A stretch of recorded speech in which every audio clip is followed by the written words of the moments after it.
दोस्तों अभी आप सब लोग एक बहुत ही ज़्यादा ज्वलंत मुद्दा अक्सर सुन रहे होंगे टीवी के माध्यम से या पेपर के माध्यम से या कोई भी जगह के माध्यम से, कोई भी साधन से, कि देश में जनसंख्या नियंत्रण पर कानून बने।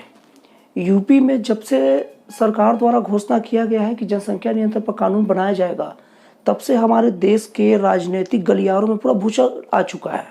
लेकिन दोस्तों समझ में नहीं आता कि जनसंख्या वृद्धि के जो विरोध में कानून आ रहा है या जनसंख्या नियंत्रण पर जो कानून आ रहा है उसका विरोध क्यों हो रहा है। ये वीडियो मैं उन्हीं लोग के लिए बना रहा हूँ जो या तो नेता हो, या तो विपक्षी हो, या तो पक्ष में हो, कोई भी लोग हो, जो लोग जनसंख्या नियंत्रण का विरोध कर रहे हैं, उन सब से कुछ सवाल पूछने के लिए वीडियो बना रहा हूँ। हमारा देश ही नहीं, मैं पूरे विश्व की बात कर रहा हूँ। क्या उन्हें पता नहीं है कि विश्व के सारे संसाधन सीमित हैं, और अगर इसी तरह लोगों का जनसंख्या बढ़ते गया, व्यक्तियों की संख्या बढ़ते गई, तो एक दिन लोगों की बंटवारे में जो हिस्से जो मिलते हैं, लोगों के हिस्से जो आती है चीजें, वो कम पड़ जाएगी। अभी तो केवल जमीन कम पड़ रही है, नौकरी चाकरी की दिक्कत जनसंख्या कारण आ रही है, लेकिन अगर ऐसे ही चलते रहा तो लोगों को खाने पीने के लिए तक की दिक्कत हो जाएगी। मैं कोई अतिवादी नहीं बोल रहा हूँ।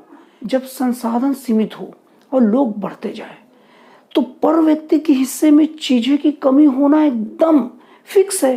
ये तो छोटा सा बच्चा भी जान सकता है। तो लोग जनसंख्या नियंत्रण का विरोध क्यों कर रहे हैं?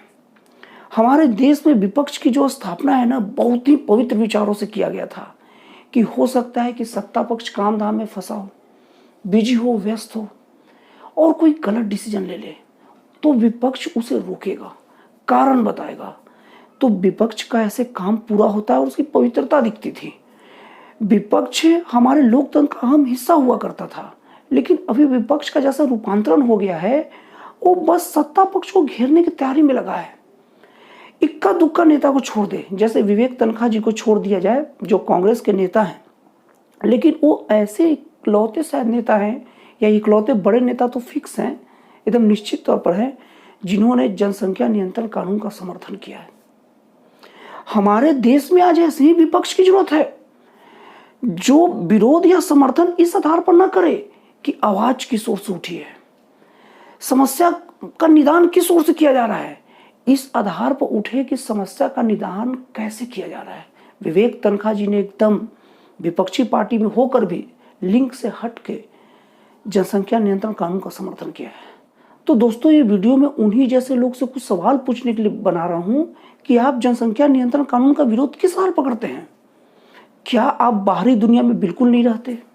दोस्तों कुछ लोग जनसंख्या नियंत्रण कानून का विरोध इस आधार पर भी कर देते हैं कि पुराने जमाने में तो लोगों के 8-8, 9-9 बच्चे हुआ ही करते थे, तो क्या नहीं चल जाते थे? दोस्तों समय के साथ परिस्थितियां और चीजें बदलती है। पुराने जमाने में ज्यादा जनसंख्या पैदा करना समय की मांग थी। आज से अगर 1000 साल 500 साल पहले भी जाएंगे तो जनसंख्या इसलिए जरूरी थी क्योंकि उस वक्त मशीन की खोज नहीं हुई थी। काम करने के लिए बहुत ज्यादा आदमियों की जरूरत थी। हर काम आदमी के भरोसे ही होता था, यहां तक कि नाव भी चलाना है तो बिना आदमी के चलेगा नहीं। अगर बहुत बड़ा नाव है जिसमें 100 लोग यात्रा करते हैं तो कम से कम 20 से 25 लोग उसके चप्पू चलाने के लिए होना चाहिए। इस तरह से आदमियों की जरूरत थी। अगर कोई बड़ी गाड़ी चल रही है तो उसे ढकेलने के लिए पशु के साथ साथ आदमी की संख्या भी लगती थी। तो उस वक्त जनसंख्या की मांग समझ में आती थी। और सबसे बड़ी बात, उस वक्त आज की तरह मेडिकल व्यवस्था इतनी दुरुस्त नहीं हुई थी। उस वक्त क्या था, खसरा, पोलियो और बहुत सारी बीमारी। खसरा पोलियो ऐसा नहीं है कि जब इंजेक्शन आया या उसके जस्ट पहले आया था, ये सब मानव जाति के साथ ही शुरू हुई बीमारी है। और वो सब बीमारियों के इलाज के लिए उन्नत किस्म के टीका का खोज नहीं हुआ था। इसलिए 8 बच्चे 9 बच्चे होते थे तो उनमें से बहुत सारे नहीं बचते थे, जीवित रहते थे। कुछ बच्चे संघर्ष करके बचते थे। लेकिन अभी की व्यवस्था पूरी चेंज हो चुकी है।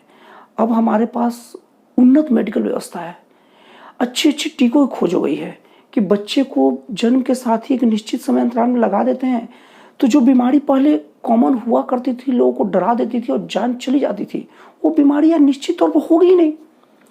तो जब इतनी सारी व्यवस्था खोजी जा चुकी है तो अब तो ऐसा है ना कि किसी का अगर 9 बच्चा हुआ तो शायद ही एक आध मरेगा। तो वो एक माँ और एक बाप, 2 और 2 के बाद 9 आ गए, मतलब ये 2 जाएंगे तो 9 बचेंगे, जो जनसंख्या को बढ़ाते जाएंगे। और संसाधनों का बंटवारा में डिस्टर्बेंस होगा। मैं पक्ष विपक्ष की बात नहीं कर रहा हूं, मैं न योगी जी का समर्थन कर रहा हूं, न मैं राहुल जी का विरोध कर रहा हूं। मैं स्पष्ट तौर पर समाज कल्याण की बात कर रहा हूं, सीधी सी बात। और मैं आप लोग को आगाह भी करता हूं कि कोई धर्म के नाम पर उल्टे सीधे चीजें आपको मनवाने की कोशिश करे ना, तो प्लीज मत मानिए। जनसंख्या नियंत्रण कानून जन कल्याण के पक्ष में उठाया गया बहुत बड़ा कदम है। अगर जनसंख्या नियंत्रण कानून समय रहते लागू न किया गया तो आने वाले समय में परिस्थितियां बहुत खराब हो जाएगी। आज हम ऑस्ट्रेलिया को डेवलप्ड कंट्री कहते हैं, ठीक है, लेकिन आपको पता है कि हम हर साल ऑस्ट्रेलिया इतनी जनसंख्या पैदा कर देते हैं।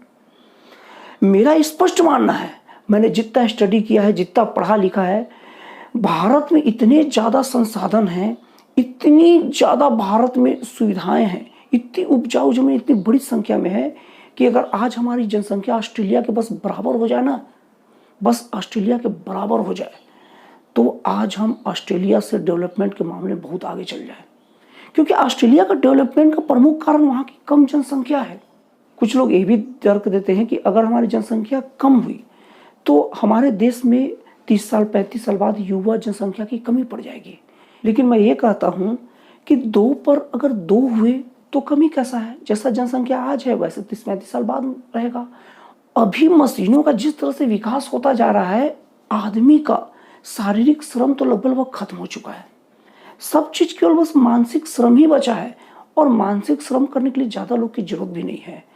दुनिया में जो आ गया उसे तो हटाया नहीं जा सकता, उसे तो मारा नहीं जा सकता। निश्चित तौर पर ये हमारे साथी हैं, हम खुद भी आए हैं दुनिया में। जो आ गए सो आ गए, लेकिन बाद में जो आने वाले हैं उन्हें नियंत्रित तरीके से ही लाया जाना चाहिए, नहीं तो वाकई में एक बहुत बड़ी संसार के सामने समस्या क्रिएट हो जाएगी। हमें अपने विवेक का प्रयोग करना चाहिए और बदलते समय को भांपना चाहिए। इसीलिए इस वीडियो में कोई खास राजनीतिक पार्टियों या दल का नाम ही नहीं लिया। मैं स्पष्ट तौर पर जनसंख्या नियंत्रण कानून के पक्ष में अपनी बात रखा। हो सकता है कि मेरी बात में कुछ कमी भी हो, तो निश्चित तौर पर आप कमेंट में लिखिए। आप मेरे वीडियो को पूरा देखिए, इसमें कुछ कमी है। अगर मैं योगी का आदमी भी हूं तो भी आप इसकी कमी को बताइए। अगर मैं योगी का आदमी हूं और सही बात बोल रहा तो आपको मेरी बात को सुनना चाहिए, और अगर मैं योगी विरोधी भी हूं और तो भी सही बोल रहा हूं तो भी आपको सुनना समझना चाहिए। जो लोग योगी समर्थक है, हम हमेशा सही या गलत को राजनीति या धर्म के चश्मे से जब देखते हैं ना, तभी हम अपने लिंक को छोड़ देते हैं। हम अपने रास्ते से सही भटकाव यही है। तो दोस्तों, जन कल्याण के पक्ष में और जनसंख्या नियंत्रण के पक्ष में मेरा बनाया गया वीडियो आपको कैसा लगा, अच्छा लगा या खराब लगा, कमेंट बॉक्स में जरूर लिखिए। और इसके अगर आपको लगता है कि और कुछ इसमें सुझाव दिया जा सकता है, जनसंख्या नियंत्रण कानून में और भी कुछ सुझाव देकर, या इस के पक्ष में कोई और अच्छा वीडियो बन सकता है, तो प्लीज़ आप लोग मुझे सुझाव दीजिए। मैं प्रयास करूंगा कि इससे अच्छा वीडियो आपके सामने लाकर पेश करूं। लेकिन हाँ, हम सब लोग को जनसंख्या नियंत्रण कानून का खुले स्वर में समर्थन करना चाहिए। ये जन कल्याण के पक्ष में उठाया गया बहुत अहम फैसला है। तो दोस्तों, फिर मिलते हैं अगले वीडियो में एक नए और एक जन कल्याणकारी विचारों के साथ।